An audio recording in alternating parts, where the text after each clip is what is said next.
வணக்கங்க. இன்னைக்கு நம்ம சேனலில் காளான் கிரேவி எப்படி செய்யலான்னு பார்க்கலாங்க. இது வரைக்கும் நம்ம தனாஸ் குக்கிங் சேனலை சப்ஸ்கிரைப் பண்ணாதவங்க சப்ஸ்கிரைப் பண்ணிக்கோங்க. பக்கத்தில் இருக்கிற பெல் பட்டனையும் கிளிக் பண்ணிக்கோங்க. வாங்க வீடியோக்குள்ளே போகலாம்.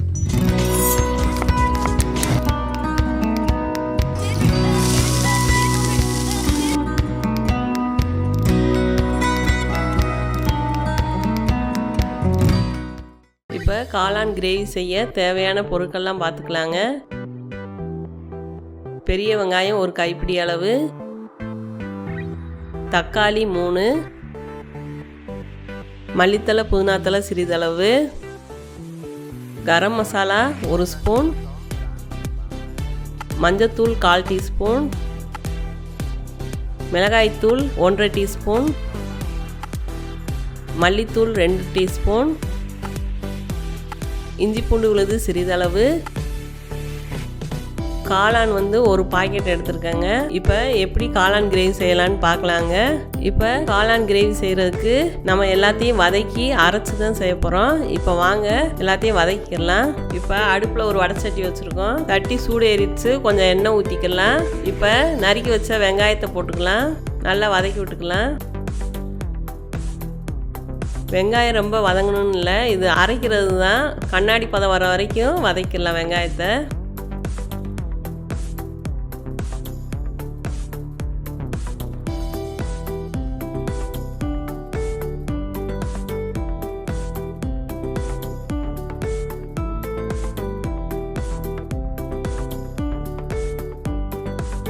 வெங்காயம் இந்த அளவுக்கு வதங்கினா போதும். அடுத்து தக்காளி எடுத்துக்கலாம். தக்காளி கட் பண்ணதை போட்டுக்கலாம்.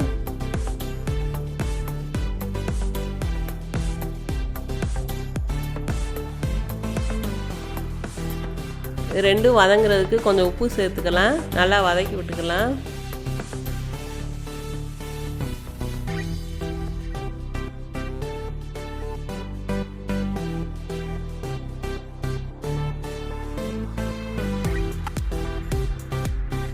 தக்காளி இந்த அளவுக்கு வதங்கினா போதும். அடுத்து எடுத்து வச்சிருக்கிற மல்லித்தலை புதினாத்தலையை போட்டுக்கலாம்.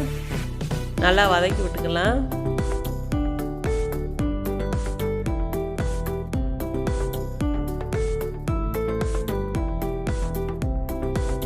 அடுத்து எடுத்து வச்சிருக்கிற இஞ்சி பூண்டு பேஸ்ட் போட்டுக்கலாம். நல்லா வதக்கி விட்டுக்கோங்க.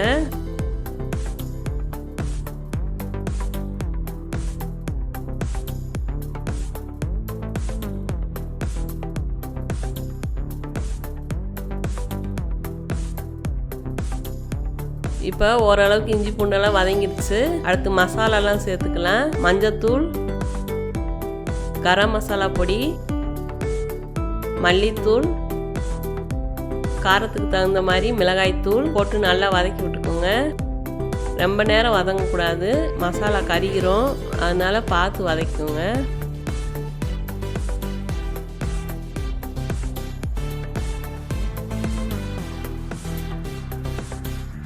இப்போ நல்லா வதங்கியாச்சு. கொஞ்ச நேரம் நல்லா ஆற வச்சுட்டு மிக்சியில் போட்டு நல்லா ஃபைன் பேஸ்ட்டாக அரைச்சிக்கலாம்.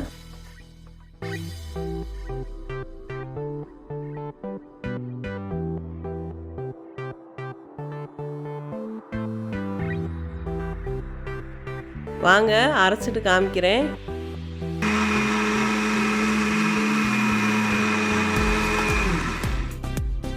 இப்போ நல்லா அரைச்சாச்சு. இப்போ கிரேவி செஞ்சிடலாம். இப்போ அடுத்து ஒரு வடைச்சட்டி வச்சுக்கலாம். சட்டி நல்லா சூடாகட்டும். இப்போ சட்டி நல்லா சூடாயிடுச்சு.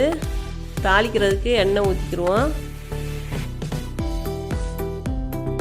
சோம்பு, பட்டை, ஏலக்காய் போட்டுக்கலாம். நல்லா பொரியட்டும்.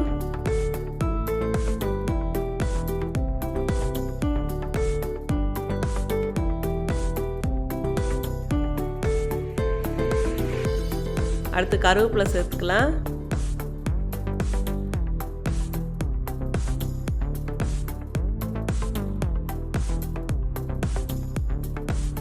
அடுத்து அரைச்சி வச்சிருக்கிற மசாலாவை சேர்த்துக்குவோம்.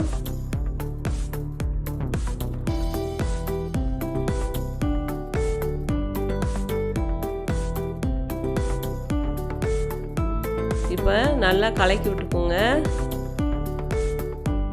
தேவையான அளவு உப்பு போட்டுக்கலாம். தேவையான அளவுக்கு தண்ணி சேர்த்துக்கிடுவோம். மிக்ஸி ஜாரை நல்லா கழுவி ஊற்றிக்கோங்க. இப்போ நல்லா கலந்து விட்டுக்கோங்க. உப்பு காரம்லாம் செக் பண்ணிக்கோங்க.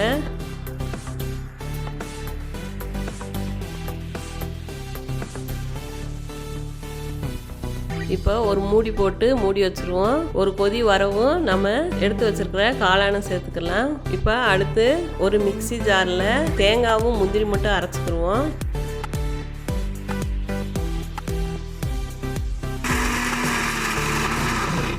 இப்போ அரைச்சாச்சு. நல்லா வலுவலுன்னு அரைச்சிக்கணும்.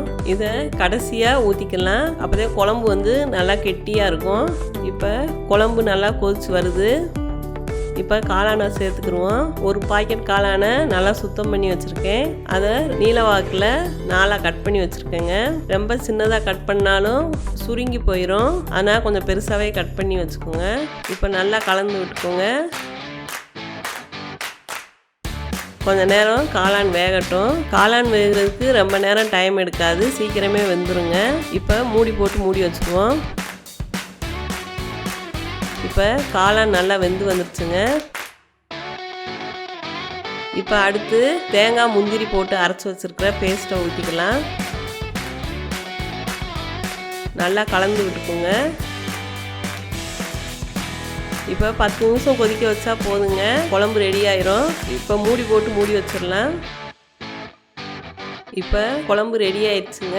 இப்போ திறந்து பார்ப்போம். இப்போ நல்லா கெட்டி ஆயிடுச்சு.